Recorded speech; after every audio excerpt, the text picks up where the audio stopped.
Estamos con Monseñor Arturo Fajardo, obispo de Salto y presidente de la Conferencia Episcopal Uruguaya. Una iglesia pequeña, con pocos obispos, pocas diócesis, pero que sin duda tiene mucho a aportar a la realidad de nuestra iglesia en el continente, en América Latina y el Caribe. Estamos en la Asamblea 39ª Asamblea General del CENAN, que está siendo realizada en Aguadilla, en Puerto Rico, y esperamos que Monseñor Arturo Fajardo pueda compartir con nosotros sobre lo que ha vivido y sobre todo sobre lo que se vive en la iglesia del Uruguay. Monseñor, usted vive en un país que podríamos decir que en América Latina es el que tiene una tradición más laica. ¿Cómo ser iglesia en un país donde digamos que la vida laica marca el día a día de la gente? Bueno, creo que es una iglesia pobre y libre. Eso le da una gran libertad y una gran capacidad también de presencia en lo social, sobre todo, incluso los jóvenes del signo que sean, reconocen el aporte social de la iglesia en muchas realidades que está presente, en la atención de los niños carenciados, en las obras sociales. También en algún momento, en la primera visita en Lima, yo hace 15 años de obispo, nos decían de que uno puede hacer un pequeño laboratorio de experimentación de cómo una iglesia se ha sostenido en un proceso de socialización que sobre todo al principio fue bastante inteligente.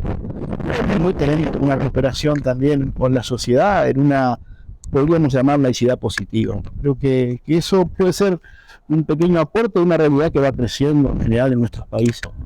Usted habla de libertad. ¿Podríamos decir que la libertad garantiza la profecía? ¿Ayuda a que la Iglesia pueda expresar claramente lo que se espera de la sociedad a partir del Evangelio?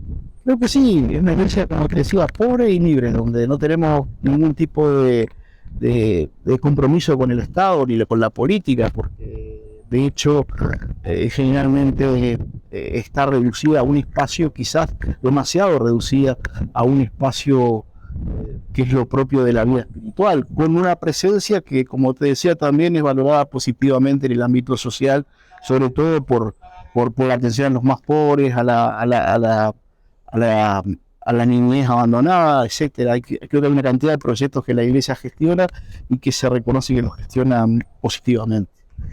Uruguay ha vivido en este mes un momento histórico, la Iglesia de Uruguay, para ser más exactos. La beatificación de Monseñor Jacinto Vera, el primer obispo del Uruguay. ¿Quién era Jacinto Vera y qué es lo que él ha representado para la Iglesia del Uruguay?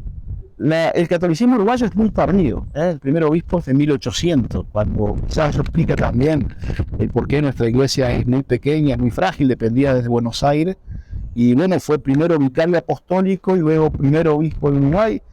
Yo cuando leí estos días y he tenido que leer bastante de la historia de él, creo que coincide mucho con los sueños y con la identidad que el Papa Francisco genera en la iglesia. Era un obispo en salida, mucho de su tiempo lo dedicaba a las misiones, recorrió 3 veces el país, sus colaboradores se quejaban que nunca estaba en la sede.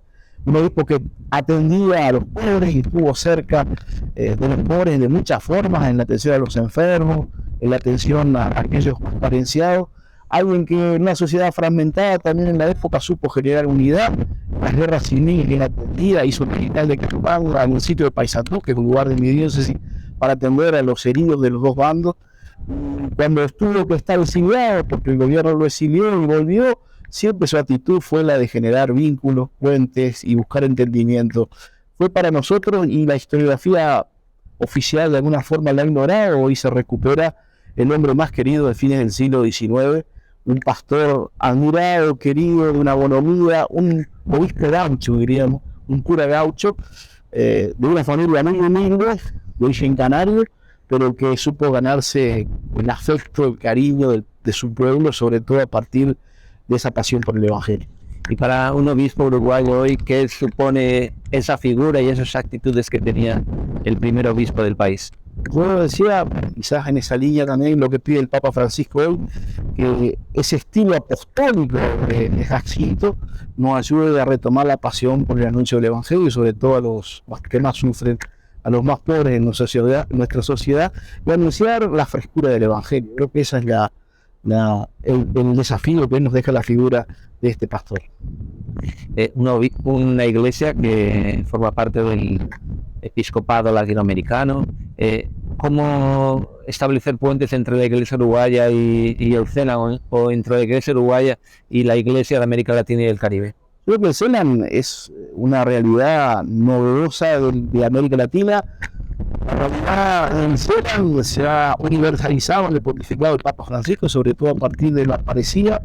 El Papa siempre dice que el hecho Evangelium Gaudium es, decía él, la palabra que usaba, un refrito, Evangelium Nunciandi y de Aparecida. Y bueno, en la iglesia uruguaya, aparte de esa realidad, enriquecida por el aporte de otras iglesias, puede aportar también su propio camino y su propia dificultad en esta sociedad marcada por la secularización. Otro elemento importante en la vida de la iglesia en los últimos años está siendo el sínodo 2021-2024. ¿Cómo está siendo vivido ese sínodo en Uruguay? Bueno, algunas dificultades, pero hemos avanzado. En mi diócesis, toda la etapa sinodal, yo hace poquito que me cambiaron de diócesis, me sirvió para elaborar esa consulta amplísima al pueblo de Dios, para elaborar lo que diríamos la hoja de ruta de la diócesis, de las propuestas pastorales. Creo que fue una experiencia rica con un consejo pastoral diocesano ampliado. Bueno, creo que a nivel nacional también significó repensar la actividad propia.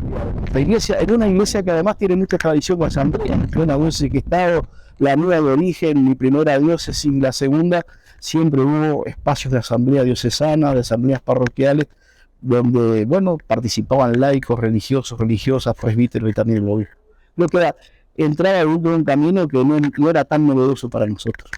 De cara al futuro, teniendo en cuenta estos acontecimientos de los que hemos hablado, la beatificación de Monseñor Jacinto Vera, el proceso de renovación y reestructuración del CELAM que ya viene de 4 años atrás, el propio sínodo sobre la sinodalidad, ¿cuáles son los desafíos que enfrenta o debería enfrentar la Iglesia en Uruguay? Bueno, yo me acuerdo de un obispo que ahora ya está retirado, que su lema era todos evangelizando a todos, ¿no? Entonces, el sentir que es el conjunto del pueblo de Dios el que evangeliza, el conjunto del pueblo de Dios el que lleva adelante la tarea. Y yo, bueno, lo que el Papa nos pide, ¿no? Poner todo lo que tenemos en clave de misión y viviendo lo que ha sido su documento programático, la alegría del Evangelio. Agradecemos a Monseñor Fajardo que compartió con nosotros lo que es la Iglesia en Uruguay. Es importante conocer la realidad de los diferentes países que forman parte del Consejo Episcopal Latinoamericano y sin duda sus aportes pueden ayudarnos a todos a poder evangelizar mejor y a poder ser una mayor presencia misionera en la vida de la gente. Gracias, muchas gracias.